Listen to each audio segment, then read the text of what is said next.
Hello my dear friends, इससे पहले हमने subsets, power set, universal set इन सब के बारे में जाना। अब हम जानेंगे सेट्स चैप्टर में एक नया टॉपिक जो है वेन डायग्राम। तो वेन डायग्राम की पास्ट हिस्ट्री क्या है? एक्चुअली में क्या हुआ था, एक इंग्लिश लॉजिशियन थे जिनका नाम था जॉन वेन। तो इनके उपलक्ष्य में वेन डायग्राम का कॉन्सेप्ट है। उन्होंने इस पर बहुत रिसर्च करी, बहुत प्रैक्टिसेस करी। तो वेन डायग्राम में क्या होता है, बेसिकली जो यूनिवर्सल सेट होता है उसको हम एक रेक्टेंगुलर बॉक्स में शो करते हैं। ये ध्यान रखना है, हमेशा एक रेक्टेंगल में हम यूनिवर्सल सेट को रिप्रेजेंट करते हैं। यू ऐसे आपका यूनिवर्सल सेट हुआ। अब मान लेते हैं हमारे पास दो सेट्स हैं, ए और बी। ए सेट है हमारे पास जिसके एलिमेंट्स हैं 1, 2, 3। बी सेट है जिसके एलिमेंट्स हैं 4, 5, 6। तो सेट्स को हम सर्कल से रिप्रेजेंट करते हैं, और वैसे भी यूनिवर्सल सेट में तो सब आता है, तो ऑब्वियस सी बात है ये सेट्स भी यूनिवर्सल सेट के अंदर आएंगे। तो सर्कल से रिप्रेजेंट करेंगे। ये ए सेट हो गया, ये बी सेट हो गया। ए के एलिमेंट लिख लो 1, 2, 3, बी के लिख लो 4, 5, 6। तो ऐसे ही सेट्स को रिप्रेजेंट करते हैं सर्कल से, और यूनिवर्सल सेट के अंदर वो आएगा क्योंकि यूनिवर्सल सेट में सब आता है। अब इसका यूज़ कहाँ होता है?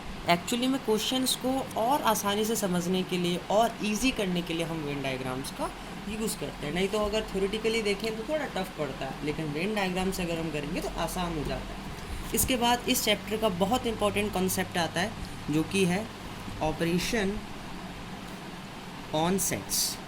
अब सेट्स के अपने ऑपरेशन होते हैं, अलग अलग ऑपरेशन सेट में होते हैं। अब वो है क्या, तो पहले हम देखेंगे। ऑपरेशन मतलब सेट्स के अलग अलग डिफरेंट फंक्शंस। तो पहला आता है union of set. Union of set, union से हम समझते हैं कि एक इंटीग्रेशन। तो सेट्स का एक इंटीग्रेशन या उसका यूनियन आप समझो, यूनिटी सेट्स में हो रहा है। मान लेते हैं if A and B are non empty sets. A और बी हमारे पास नॉन एम्प्टी सेट्स हैं, मतलब कुछ ना कुछ एलिमेंट उसमें हैं इन दोनों सेट्स में। Then A union B is the set of elements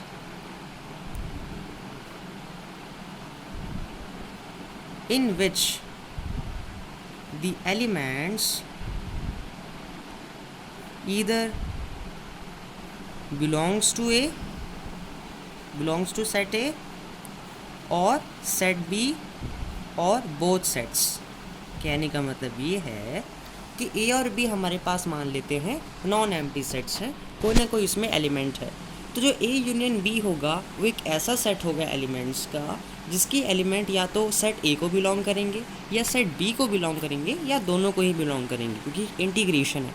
for example हम मान लेते हैं A सेट है A, B, C एलिमेंट्स के साथ, B सेट है E, F, G एलिमेंट्स के साथ। तो मैं वेन डायग्राम से अगर आपको ये समझाऊं तो कुछ ऐसा होगा। ये यूनिवर्सल सेट A और B, A, B। तो जो यूनियन होगा वो पूरा ये होगा कंप्लीट A और कंप्लीट B, ये दोनों ही जो है यूनियन बनाएंगे। अब यूनियन को रिप्रेजेंट कैसे करते हैं? इस साइन के साथ रिप्रेजेंट करते हैं। जैसे हम कहना चाह रहे हैं A यूनियन B, तो A यूनियन B। जैसे हम कहें X यूनियन Y, तो X यूनियन Y। इस साइन के साथ हम यूनियन को रिप्रेजेंट करते हैं। तो यूनियन मतलब एक इंटीग्रेशन, दोनों ही सेट्स को जो एलिमेंट है बिलोंग करेंगे। तो यूनियन का वो सेट होगा जो दोनों ही सेट्स के एलिमेंट्स को बिलोंग करेंगे। तो अगर मैं इसको सेट बिल्डर फॉर्म में लिखूं तो A union B is a set of X in which X belongs to A और X बिलोंग्स टू B और बोथ। कहने का मतलब है A यूनियन B वो सेट होगा X का जिसमें X या तो A को बिलोंग करेगा या B को बिलोंग करेगा, या दोनों ही सेट्स को बिलोंग करेगा। अब एक सेकंड ऑपरेशन आता है हमारे पास, इंटरसेक्शन ऑफ सेट्स। इंटरसेक्शन से हम क्या समझते हैं? एक कॉमननेस, कम्युनिटी। तो एक कॉमननेस होगा सेट्स में। तो सेट्स में जो इंटरसेक्शन है वो उसका इंटरसेक्शन हो गया। मान लेते हैं if A and B are non empty sets, then intersection of A and B is the set of elements in which the elements belongs to set A and set B। मतलब A और B non empty sets है, कोई ना कोई element है दोनों sets में। तो जो ए और बी का इंटरसेक्शन होगा, इन सेट्स का जो इंटरसेक्शन होगा वो एक ऐसा सेट होगा एलिमेंट्स का जिसमें जो एलिमेंट है दोनों ही सेट को बिलोंग करेंगे। फॉर एग्जांपल मैं आपको वेन डायग्राम से समझाता हूँ। ये मैंने यूनिवर्सल सेट बनाया, अब मैं दो सेट्स फॉर्म कर रहा हूँ, ये ए सेट मान लेते हैं, ये बी सेट मान लेते हैं। तो जो ये वाला पार्ट है हमें इंटरसेक्शन पार्ट दिख रहा है, और यही इंटरसेक्शन पार्ट क्या है, सेट्स का इंटरसेक्शन है। तो ये क्या होगा, ए इंटरसेक्शन बी। अब पूरा इंटरसेक्शन ना लिखते हुए हम किसको सिंबल से रिप्रेजेंट करते हैं, तो ए इंटरसेक्शन बी, ये साइन इंटरसेक्शन का होता है। जैसे मैं बोलूँ एक्स इंटरसेक्शन वाई, तो एक्स इंटरसेक्शन वाई ये इंटरसेक्शन होता है। तो इसको सेट बिल्डर फॉर्म में लिखते हैं। So A intersection B is a set of X where X belongs to A and X belongs to B। X दोनों ही सेट्स को बिलोंग करेगा। ये कॉमन पार्ट हमारा जो है इंटरसेक्शन पार्ट कहलाएगा। अब इन दोनों की अपनी अपनी प्रॉपर्टीज़ है। अगर मैं यूनियन ऑफ सेट्स की बात करूँ, यूनियन ऑफ सेट्स की, तो इसकी अपनी कुछ स्पेसिफिक प्रॉपर्टीज़ है, और वो प्रॉपर्टी मैं बता रहा हूँ। फर्स्ट प्रॉपर्टी कि भाई ए यूनियन बी बोलो या बी यूनियन ए बोलो, बात एक ही तो है। तो इसमें कॉम्यूटेटिव लॉ अप्लाई होता है, कॉम्यूटेटिव लॉ अप्लाई होता है।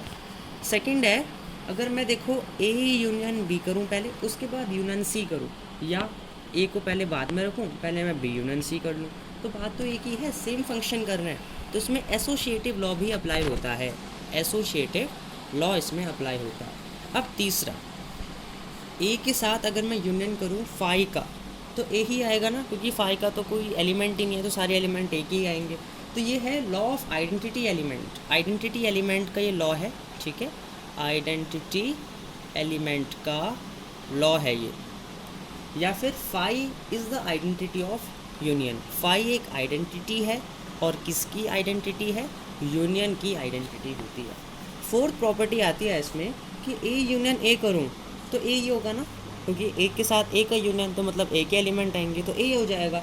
इसको हम कहते हैं इंडेम्पोटेंट लॉ, ये ध्यान रखोगे, इंडेम्पोटेंट लॉ इसे हम कहते हैं। और लास्ट है इसकी property universal set, union a universal set, इसको हम कहते हैं लॉ ऑफ यूनिवर्सल सेट या लॉ ऑफ यूनियन, सॉरी हाँ लॉ ऑफ यूनियन कहते हैं इसे।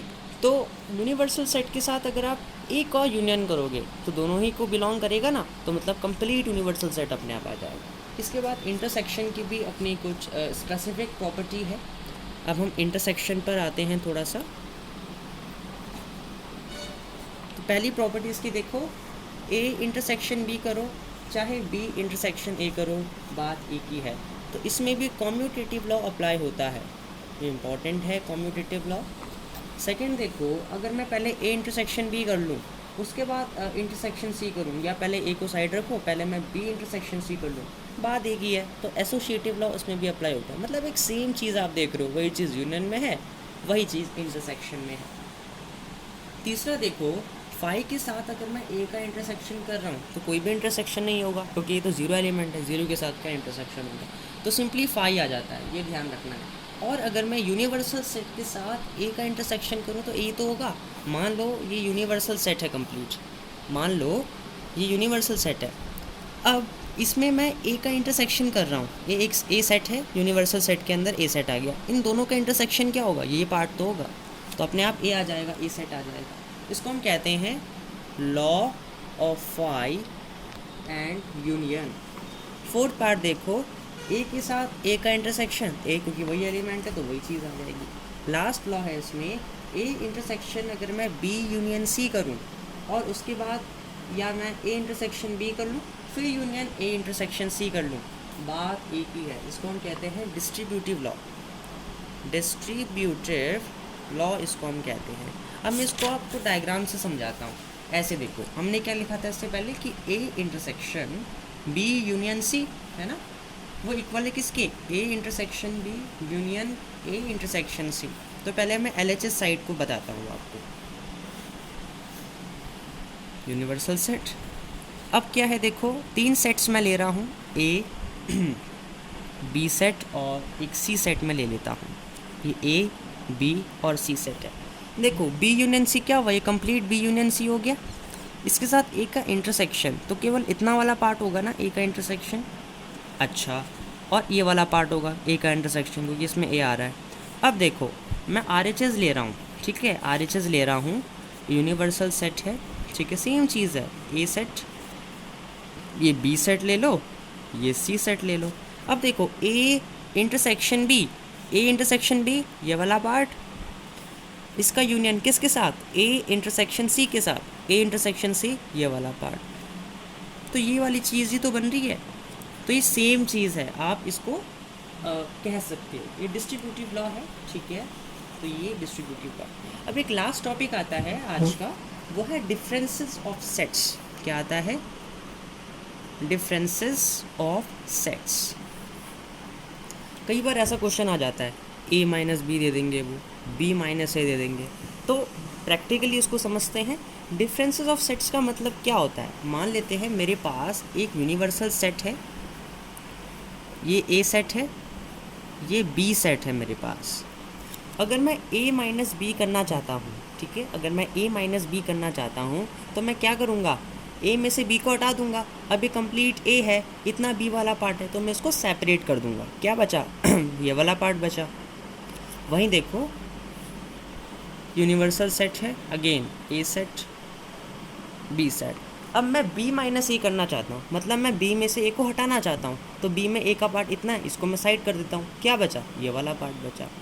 तो अगर मैं इसको रोस्टर फॉर्म में बताऊँ, सॉरी, अगर मैं इसको सेट बिल्डर फॉर्म में बताऊँ तो ये कैसे बनेगा, ये कुछ ऐसे बनेगा। देखो a माइनस बी अगर मैं कर रहा हूँ तो a minus B is a set of x where x belongs to a and x does not belong to b। वहीं b माइनस ए देखो, ये भी एक x का सेट है, where x belongs to b and x does not belong to a। कहने का मतलब है अगर मैं a माइनस बी करना चाहता हूँ तो वो एक x का सेट होगा, जहाँ पे x a को तो बिलोंग करेगा लेकिन b को बिलोंग नहीं करेगा। वैसे ही बी माइनस ए करूँ तो वो एक्स का सेट है, जहाँ पे एक्स बी को तो बिलोंग कर रहा है लेकिन ए वाली को बिलोंग नहीं करेगा। तो हमें से इसमें ध्यान रखना है, डिफरेंसेस में जो फर्स्ट सेट होता है, फर्स्ट सेट उसको एक्स बिलोंग करता है, बाद वाले को बिलोंग नहीं करता। ये आपने ध्यान रखना है। तो ये सेशन आज कंप्लीट होता है। Thank you.